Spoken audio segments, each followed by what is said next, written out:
그 신부가 결혼한 이후에 네. 그 단체로 기숙사 생활을 하잖아요. 네. 기숙사 생활하는 이유가 뭐죠? 자, 기숙사 생활이 필수라고 저는 생각합니다. 왜? 저희들 기숙사는요, 자, 어떤 신랑분들 중에 이런 말을 하는 분이 있어요. 기숙사에서는 밥은 누가 해줍니까? 청소는 누가 해줍니까?를 저한테 물어요. 저는 뭐라고 말하냐. 저희들 기숙사는 신부들 기숙사이기 때문에 신부들이 살림을 배워야 됩니다. 그래서 자율 기숙사입니다. 자율 기숙사는 게 뭐냐. 신부들 자기들끼리 밥 해 먹고 자기들끼리 설거지하고 우리는 모든 게 자기들이 다 청소. 대신 식자재만 우리가 공급해 줍니다. 거기서 신부들 중에도 요리를 못하는 신부도 있고 심지어 밥도 할 줄 모르는 신부가 있어요. 왜? 그동안에 엄마 집에 살고 하다가 회사 다니다 보니까 그래서 아침 일찍 가고 저녁에 오다 보니까 아침에 가서 간단하게 뭐 좀 사 먹고 회사에서 점심 먹고 저녁에 퇴근할 때 간단하게 사와 가서 먹고 이러다 보니까 그런 분들은 아무것도 안 가르쳐 주잖아요. 한국 가서 요리를 못해요. 근데 신부들 중에는 다양하게 특별히 요리 잘하는 신부들이 분명히 있습니다. 그 신부들끼리 요리하는 것도 가르치면서 조를 짜가지고 자기들 나름대로의 조를 짜요. 그렇게 해서 살림을 배우는 거예요.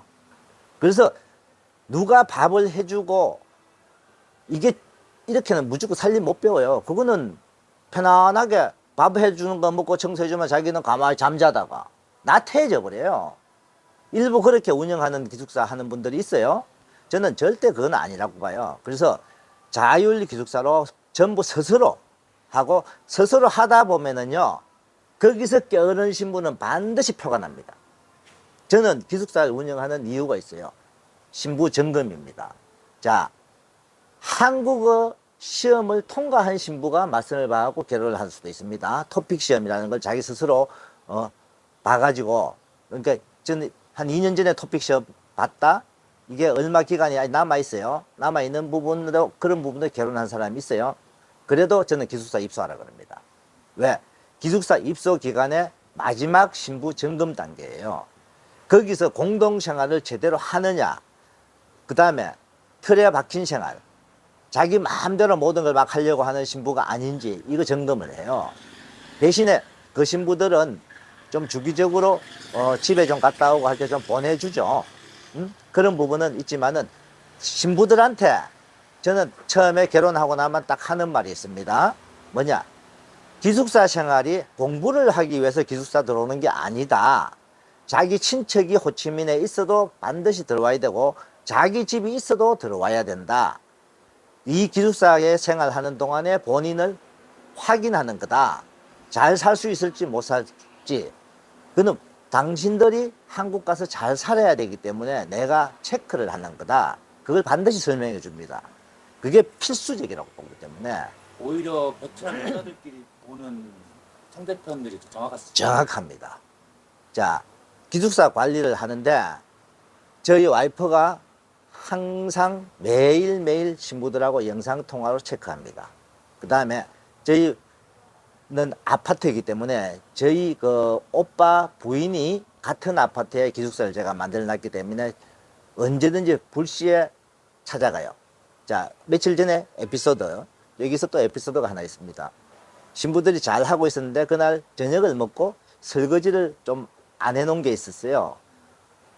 언니가 딱 들어가자마자 쭉 훑어보면서 바로 휴대폰 갖고 그걸 설거지 안 한 거 사진을 찍어요. 우리 와이프한테 전송. 신부들한테 해요. 니네들 이렇게 하는 거, 응? 사장님 와이프한테 보냈다. 이제 너희들 혼나든 말든 나는 모른다. 어떻게 잘해야 되는 거 알지 않게 언니 바로 할게요. 지금 막 가서 설거지 해요.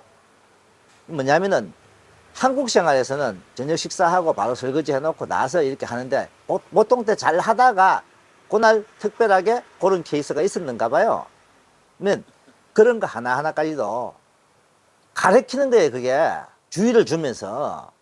그래야 나중에 신랑하고 결혼 생활을 본격적으로 한국 와서 시작할 때도 그렇게 하는 거죠.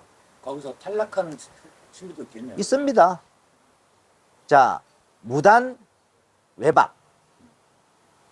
저는 신부들한테 해요. 자, 어디를 가든 반드시 허락을 받기 전에는 못 간다.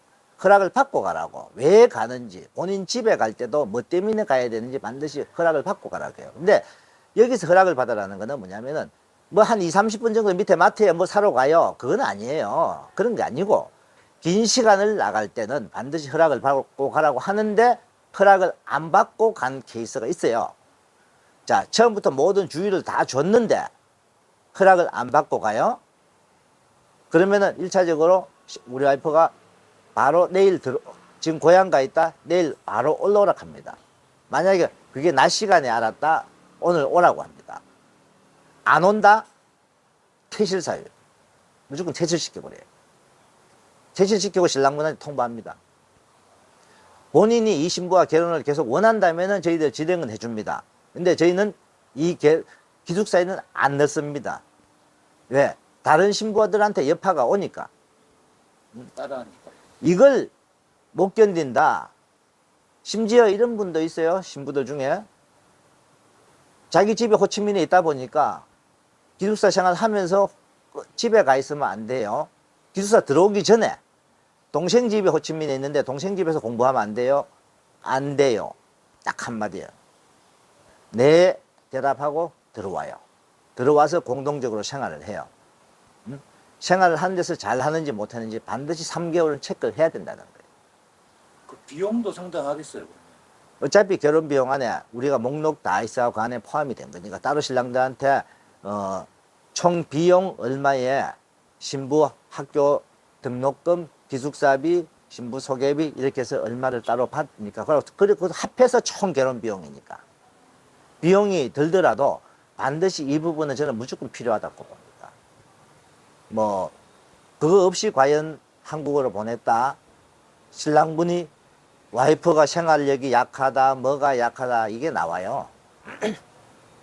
잘 살게 하려면은 가르쳐야 되는 거예요. 신랑들도 가르쳐야 되고 신부들도 가르쳐야 되고. 왜? 신랑분도 국제결혼 처음인 분들은 와이프하고 살 때 이렇게 살아보면 이렇게 생각을 가져야 됩니다는 걸 가르쳐야 돼요. 저는 이 결혼 기간 동안 신랑분들하고 많은 이야기를 한단 말이에요. 그게 공부예요. 신부들은 똑같아요. 저도 신부들한테 주의점을 주지만은 제 와이프가 신부들한테 항상 주의점을 줘요. 이 주의점이라는 게 어떻게 살림을 해야 하고 어떤 마인드로 살아야 되고 그래야 한국 가서 잘 산다는 거예요. 저는 신부들한테 딱 이 말 합니다. 여기서는 지금 현재는 엄하다. 나는 언제든지 니네들이 잘못하고 한국 가서 잘 살지 못한다는 생각을 내가 만약에 가진다면 나는 결혼을 깰 수 있다. 반드시 신부들한테 갑니다. 그 신부들이 조금 사장님 엄해요. 심지어 사장님이 무서워요 소리를 해요. 근데 신부들한테 딱 뒷말 한마디 합니다. 한국 가서 살 때는 나는 니네들 편이 돼줄 거다. 그때는 남편이 뭔가 잘못할 때는 내가 언제든지 니네들이 요청을 하면 가서 남편한테 주의도 줄 수 있고 남편을 혼내줄 수도 있다. 니네들이 잘할 때 그 단서가 반드시 붙습니다. 그러면 왜? 한국 가서 잘 살지 못하겠다는 신부는 싹을 미리 잘라야 돼요. 그 다음에 싹을 자르기 전에 이 싹을 키워줘야 되잖아요. 기숙사 생활에서 가장 큽니다, 이게. 안 가르쳐 놓고 신부가 못하니 잘하니 이런 걸 따지면 안 되잖아요. 가르쳐 줘야 되잖아요. 알잖아요. 충분히 적응을 해야 된다. 근데 가르치는 것도 강제적으로 주입을 하는 게 아니에요. 자율 기숙사는요, 반드시 자기를 스스로가 배워요. 베트남 사람들 사실 알다시피 생활이 바쁘다 보니까 집에 뭐 집을 깨끗하게 관리하는 거 이런 부분은 좀 등한시되는 부분이 있잖아요. 근데 기숙사에서 그 부분은 스스로 안 하면은 처음에는 안 하면 혼나는데 생각을 좀 가지다 보면은 그게 3개월 정도 이렇게 하다 보면 그 몸에 이겨버려요, 이제. 자기들도 깨끗한 생활을 하면은 스스로가 하다 보면은 한국 와서 그대로 이제 살림에 적용이 되는 거잖아요.